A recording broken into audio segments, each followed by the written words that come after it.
Hey guys, welcome back to the video. If you're seeing this, happy Christmas Eve. This will be part 3 of What If Izuku Was a Former Mercenary.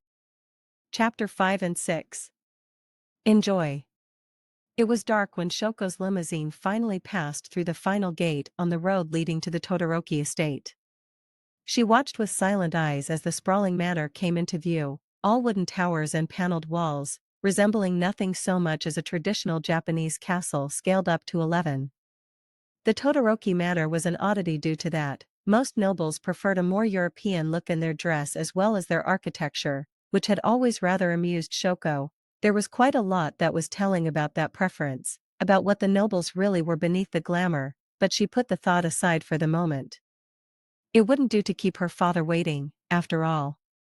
Not any more than was necessary, at least. The front door slid easily aside for her. She barely spared the butler a glance as she breezed through the vast house.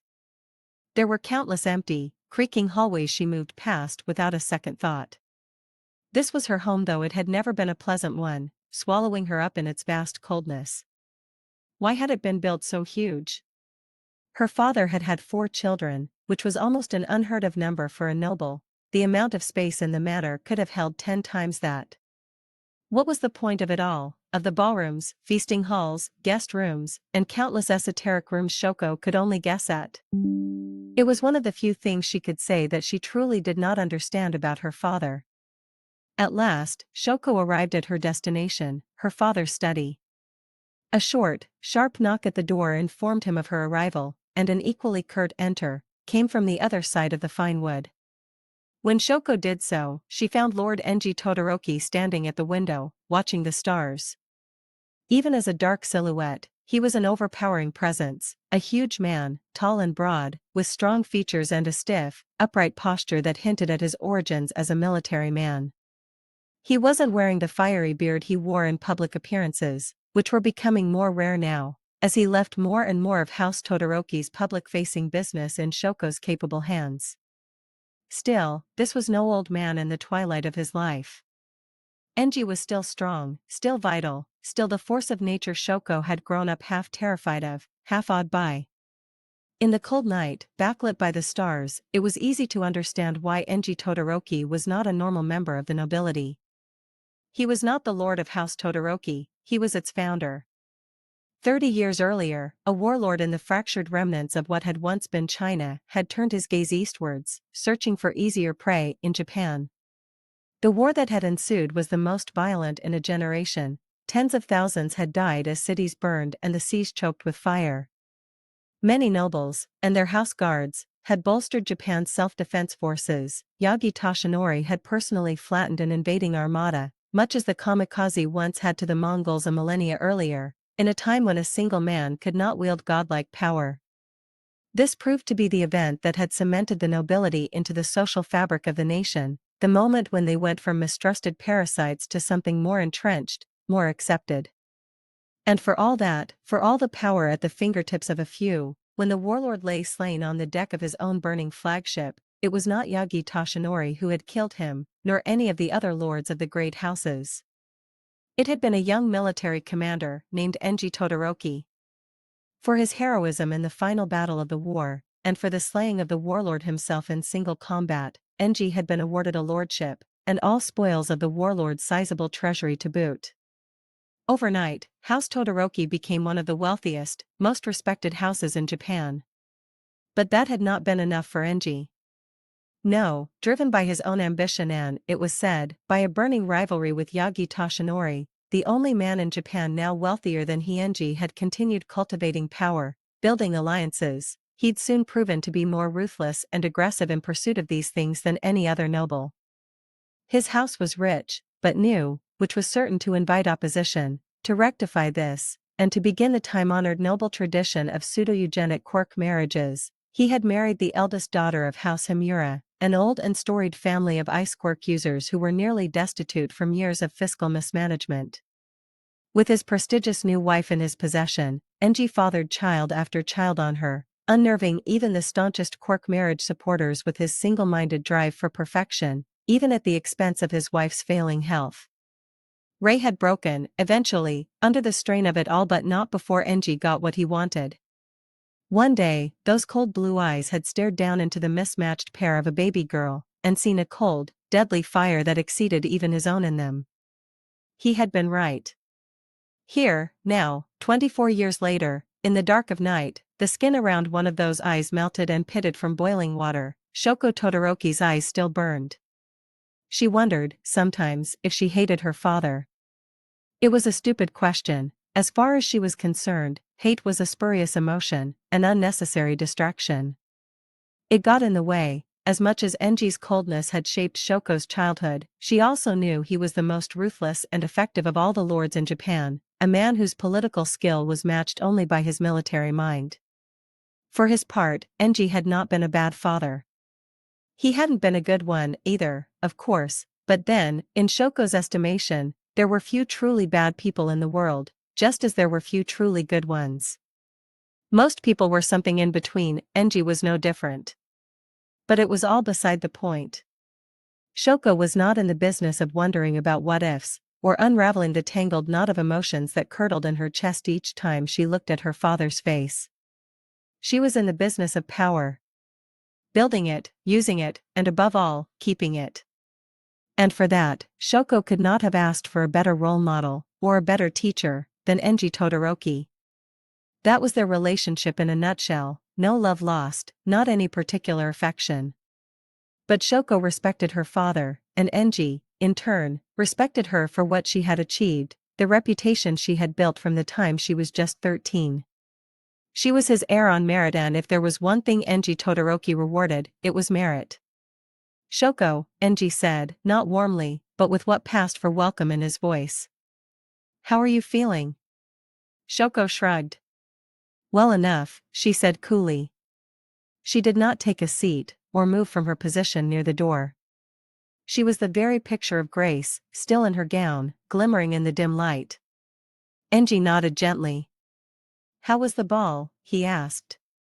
Shoko knew he was not asking for her opinion of the food. He was interested in intelligence, in the political wheelings and dealings that always happened at such events. This was an area in which she exceeded his talents. Enji's towering presence and terse manner were assets in business dealings, but not the social free-for-all of a gala. Shoko could flit through such events like a butterfly. Charisma and her talent for manipulating people, letting her glean their thoughts without them ever knowing she was reading them like open books. In this way, Shoko and Enji both served their shared cause, the continued survival of House Todoroki. They did it for their own reasons, to be sure, Enji for his pride, Shoko for her very life, but they did it well, and as long as their goals were the same, their relationship remained functional. Shoko didn't love her father very much, but she admired him, and Enji had never required her love. But this night, something was off. The lingering sensations of Izuku Midoriya's touch on her hip, the light in his eyes as his smile flashed with danger, still sent adrenaline coursing through Shoko's blood. It took her a moment to gather her thoughts enough to speak in uncharacteristic lapse. The Kurashima-Ishido alliance seems all but ironclad now, Shoko said at last, stepping up beside her father to admire the view, which was magnificent, thousands of stars glistening above miles of mountains and forest. Lord Ajiro and Lady Mina barely left each other's sides all night, and their fathers spent most of the night toasting to each other's health, from what I understand. I don't blame them. That business deal will make both of them rich for generations. Enji made a thoughtful noise. I see. Is there a way we can use this? He asked. This was another thing he did that made it hard for Shoko to hate him. He sought her input, asked her advice, valued her opinions. In his own words, you will rule this house after me. You should be experienced in handling that responsibility for a long time before I'm gone. Their respect was genuinely a two-way street, and though it had been hard-earned on Shoko's part, she had earned it. That made her much, much luckier than most noble children, especially noble women she knew, who were little more than pawns of their family's ambitions. She was the ambition of House Todoroki. Shoko grinned. Not directly, we have no direct blood ties with either family, but yes, I believe so, she replied. Lady Mina is one of mine. She does what I tell her, within reason, and provided that it does not go against the interests of her house. Lord Ejiro is a reliable man, but one who is the first to admit he does best with assistance and direction. She will have quite a bit of influence over him. Not to mention, Lady Mina owes me quite a large favor. One she'll be paying off for the rest of her life, most likely. Enji raised an eyebrow. Oh, he asked, his voice still soft and deadly. And what might that be? Shoko grinned mischievously. Lady Mina's parents were originally planning to betroth her to Lord Tokoyami, she explained. But she had decided she would vastly prefer Lord Kurashima.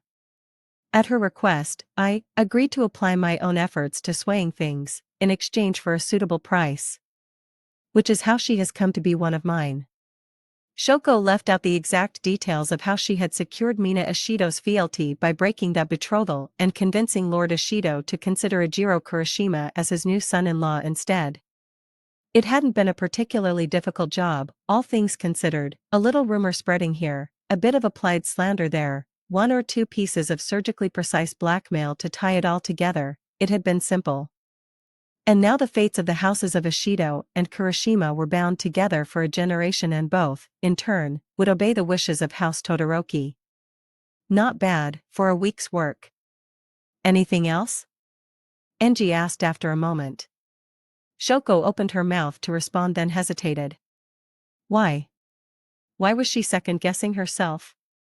There was really only one other piece of news worth sharing, the big one. The fact that Yagi Toshinori had at last announced his heir and successor to the world.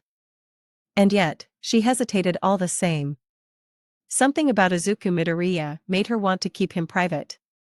She wanted him to be hers, and hers alone.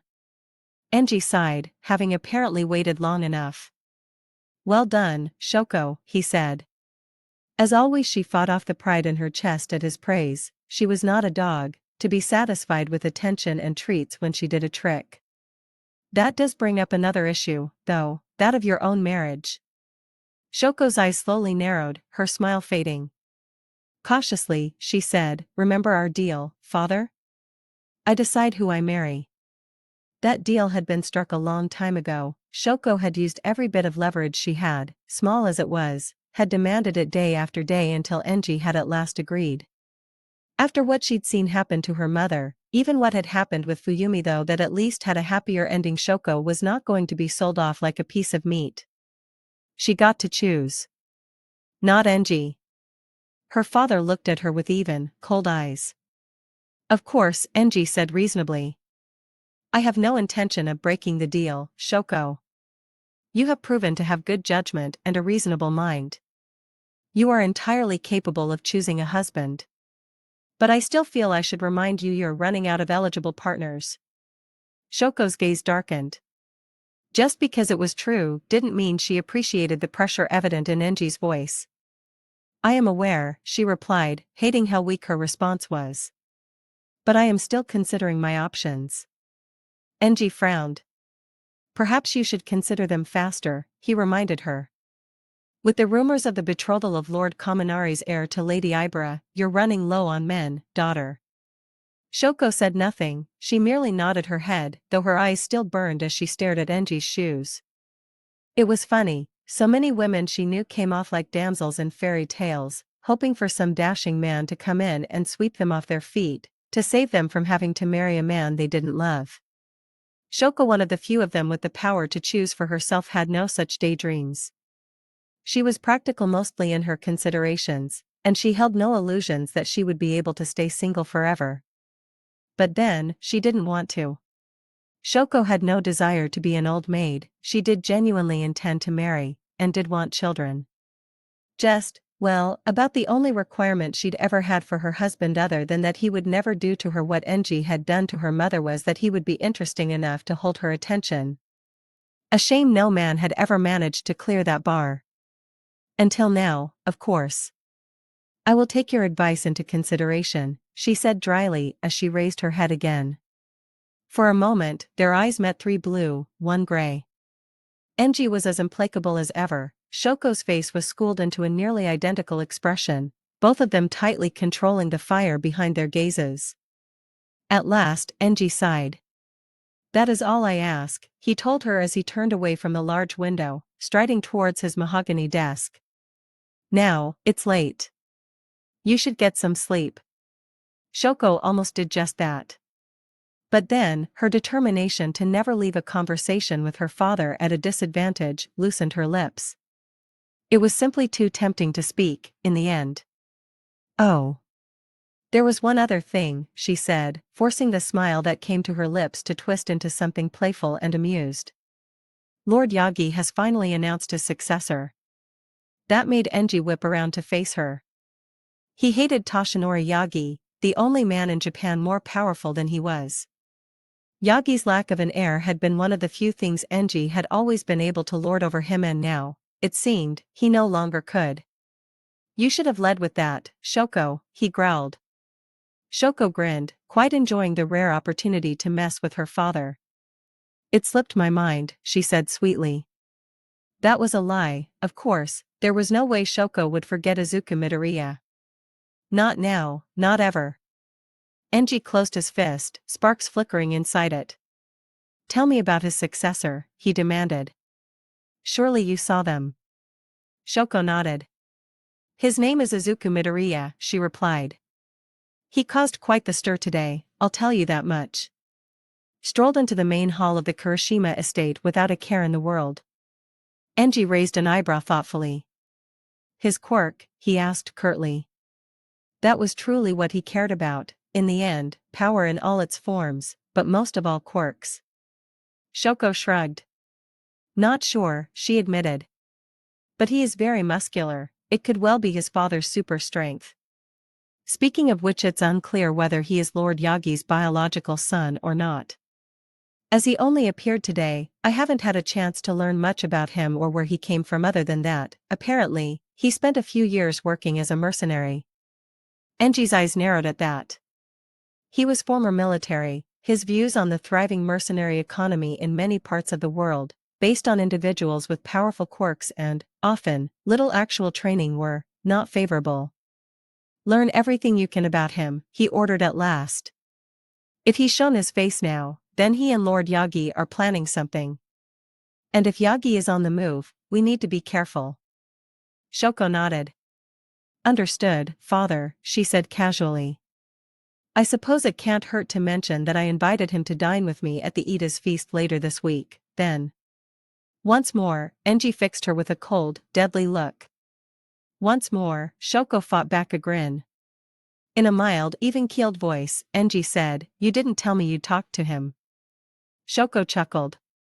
I didn't, she agreed, fully aware that she'd just towed the line quite hard. It wasn't for long. We danced for a bit, nothing more. Enji chewed over that. And what did you think of him? He finally asked. Shoko's smile grew, even as she mulled over her answer for a moment. What I think is that I agree with you, she replied. Enji raised an eyebrow. Oh?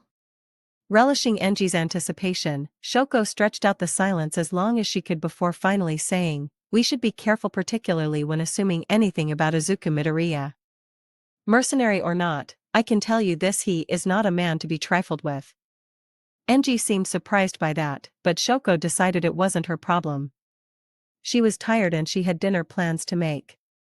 She'd need to figure out her exact guest list. Still deep in thought, she barely heard Enji dismiss her. She simply strode out the door, back into that huge, dark, empty house. She wondered why the memory of green eyes full of lightning was still lingering in her mind and why it still made her shiver. One thing was for certain, she was going to relish playing with Izuku Midoriya. He'd break eventually, though, they always did. Tsutsumi Kana did not, as a general rule, trust people.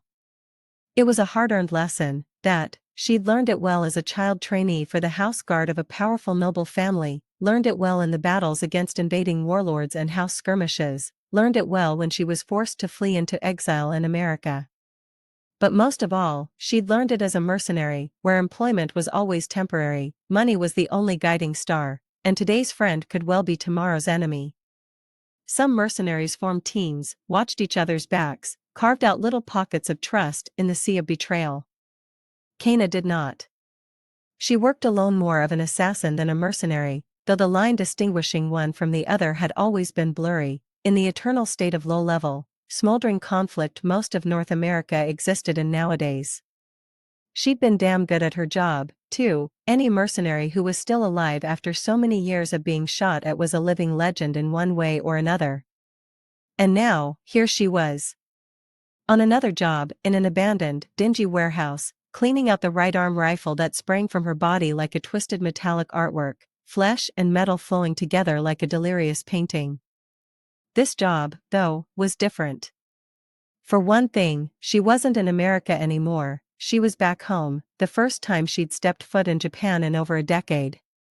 Funny, she still fucking hated the place, with its arrogant nobles and apathetic, lazy populace, who seemed happy to let the nobles do whatever they wanted.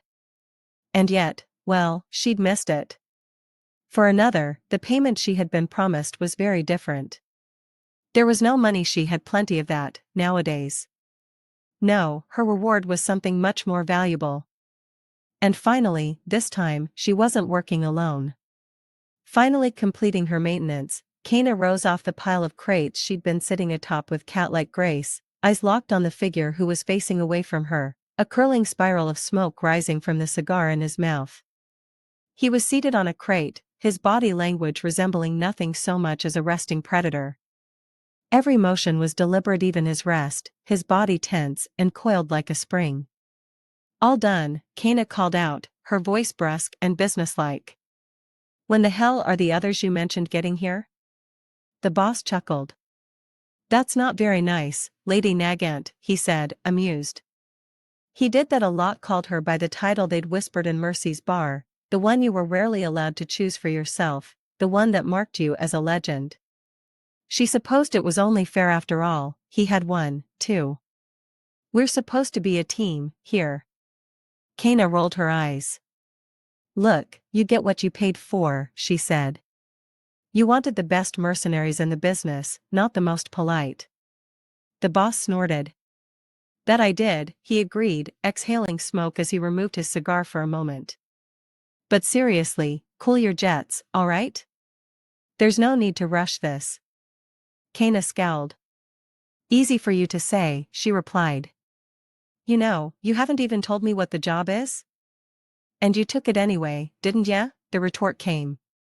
The other two are coming, Nagant. No need to get antsy. Before Kana could formulate a response, the rusted, half-ajar door of the warehouse shook, then opened with a loud bang that made her wince.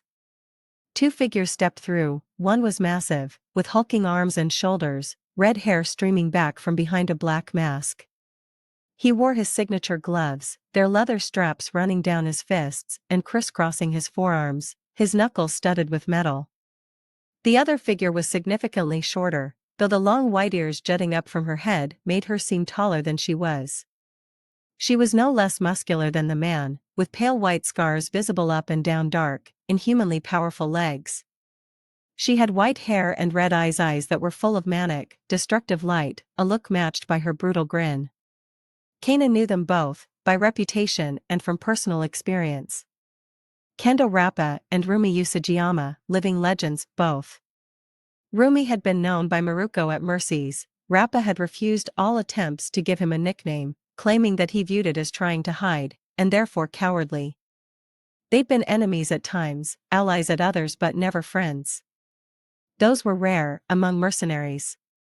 Even if she had been willing to befriend other mercs, Kana would most definitely not have chosen these two. They were shockingly alike, in that their only real motivation in the world was fighting. They were little more than beasts, as far as she was concerned, only interested in trying themselves against insane odds. She'd never seen pure adrenaline junkies. Or more ruthless killers. They joined Kana and the boss in the center of the warehouse. Kana made no attempt to greet them. Rumi seemed not to be put off by that, however. She sized Kana up, then drawled, well. If it isn't Lady fucking Nagant. Kana narrowed her eyes.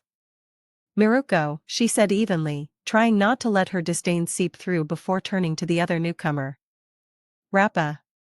Rappa himself merely nodded. About his only redeeming quality in Kana's eyes was that he didn't chatter when not fighting. Of course, while fighting was an entirely different issue. Rumi, though, was more trouble. She stepped up closer to Kana, a strange light in her eyes. It wasn't entirely violent, or entirely not, either. She seemed to be grinning in an almost friendly way if you ignored her blazing red eyes. Been a while, hasn't it? She asked. Since, what, Omaha? God, Omaha. That had been a shit show of the highest order. A simple convoy raid had turned into an ambush, had turned into a pitched battle, had turned into a war that leveled damn near half the city. Thousands dead, including dozens of quirked mercs, and the leaders of the two rival paramilitaries who'd started the whole fucking thing turned to ash by a fireball bigger than a city block. Kana had never felt more exhausted after a battle. Though she said nothing, Rumi was undeterred. Last time I saw you, you put a bullet in my shoulder, she growled, hauling up the sleeve of her tight-fitting shirt to reveal the scar, a round swirl of discolored flesh the size of a dime. I still owe you for that one. Kana raised an eyebrow. Her only response was, I was aiming for your forehead. A shame I missed. Damn rabbits hopping around too much to get a decent beat on. Rumi's grin sharpened. For a moment, Kana braced for violence to break out on the spot. But the moment passed, and Rumi laughed, a sharp, harsh sound. Still the same as ever, Nagant, she chuckled. Kana turned away. Fucking psycho, she muttered. Before Rumi could retort, the boss spoke. Enough blabbering, you two, he said. Or did you not want to know what I hired you for? That made them both shut up, though, apparently, not Rappa. In a deep rumble, the man said, sure, though I woulda appreciated knowin' before you dragged our asses across the fucking Pacific. The boss chuckled. Fair enough, he admitted.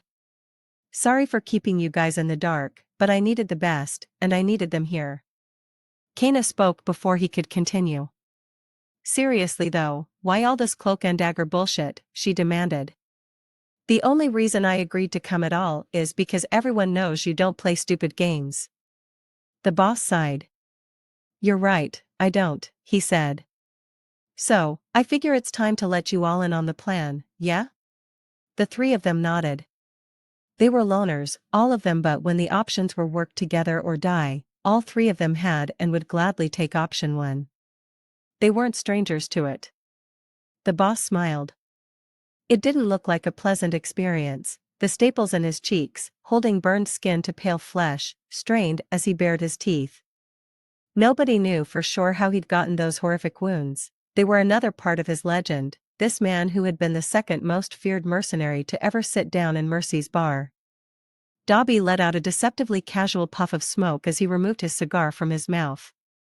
He looked over the three of them, legs crossed, blue eyes burning. What a group they were, four of the most dangerous killers Japan had ever produced, so terrifying they had to be exiled, sent away to keep the whole damn structure from blowing over like a house of cards. How long would it hold up, now that they had come back home to roost? How would you like to help me take down the great houses, he drawled. Kana blinked. The great houses, she asked. As in, all of them? Dobby nodded. All of them, he confirmed. The bigger ones most of all. Yagi, Ida, Yaoyorozu, Todoroki. You're insane, Kana said after a moment. There was something to the way Dobby had snarled that last name, some history, something in his eyes, but she honestly couldn't care less. You expect the four of us to take on the personal armies of the great houses? Dobby chuckled. Actually, I expect the house guards to take care of each other pretty well, he said, but we'll get to that. There was another brief silence, before Rappa spoke. Why yes, he grunted. Couldn't get anyone else crazy enough to sign on? Dobby's grin widened. Not quite, he answered. See, I wanted people who hate the houses. People who know firsthand the damage they do. People with the skills and motivation to burn this shit to the ground. He spread his hands wide. You're looking at the only people in this world who can pull it off, he finished. Once more, the mercs were quiet, considering. None of them were given to charity, or to flowery words, but none of them could deny that something about Dobby's words was powerfully appealing. Kana was the first to speak. We're going to need more manpower, she said. I don't care how good we are, there's only 4 of us. To do this, we need mass. Dabi nodded. Already working on that, he replied. Japan's got an underworld same as America, you know. Give M a target, offer M the right thing, we'll have manpower. That made Kana fall silent again, but Rumi quickly took her place. In a blunt, gruff voice, she said, I'm sure you've got a real good reason for doing this, but I gotta ask, what the hell is in this for me?